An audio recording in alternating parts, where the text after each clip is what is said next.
Today we're talking about Start a Fire, one of the best tools that you can possibly use. It's free, it's awesome. Click the link down below to start using it while you're watching this video. And feel free to comment with questions as you're watching as things come up.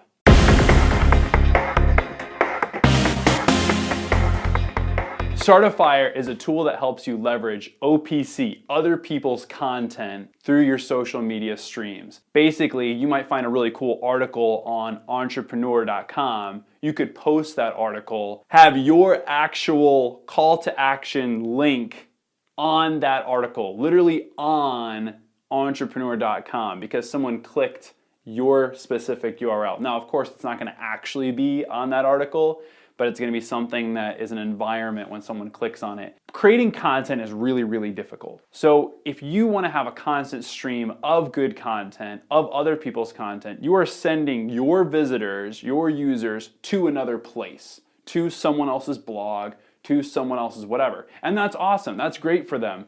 Someone is now on their site thanks to you sharing out a post on social media, on your email, whatever.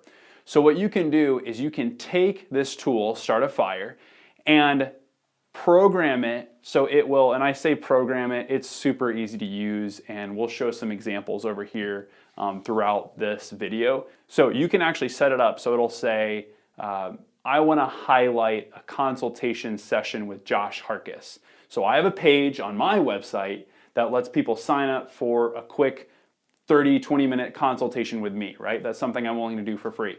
So what I can do is I can set up the Start a Fire link. So even though I'm sharing out Entrepreneur Magazine, even though I'm sharing out Fast Company, even though I'm sharing out all these other sites, HubSpot's blog, I can have, when people click on my link, I can have sign up for a free consultation with Josh Harkis show up on the bottom of their screen if they're on mobile or if they're on desktop, which is awesome, because that means I don't have to create as much content and I can still get the reach I'm looking for.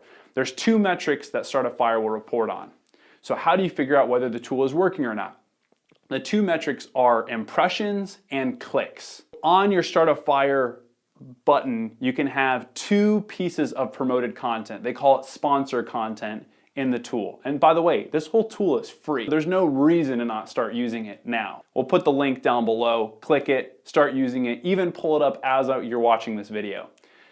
So the two sponsored pieces of content will let you put an image, like a small little thumbnail image, and your headline of why they should click here. And that's linking out to something else that you have, to wherever you want to send them. If you don't have cool sponsored stuff, you could even just say, hey, follow me here on Instagram, or follow me here on Snapchat, or Facebook, or whatever you want to send them to. What it will give you is it'll give you the number of impressions, the number of people that saw that promoted content, and the number of people that clicked it. So then you can go back later and say, okay, that content only had a 2% conversion rate, or only 2% of the people who saw that call to action clicked on it. So you can figure out how to iterate and make it better. So some quick hacks. Focus on using words like click here to tell them to do something, as long as you've made it very clear what they can enjoy. Click here for a free consultation. That is going to be a good headline to use if you were sending them to a consulting page. Another one you can use is use an arrow or something like that. As spammy as it sounds, remember, the headline is only going to be about this big on a page that's like this big, because it's only going to be in the bottom screen. So if you can do anything you can to do like an arrow, catch their attention, whatever, watch if it helps increase your conversion rate or if it decreases your conversion rate. So the way to do that would be to log in and test how much traffic was that link getting. If it got 1,000 hits, iterate it, change it, and see what happens the next 1,000 hits. So maybe 1,000 hits you use an arrow, the next 1,000 hits you don't. So that's one big tip, is basically customize it, make it a very clear call to action. There's a whole bunch of articles and research on how to write a very clear and concise call to action, and then link them to something specific that you can have them convert on.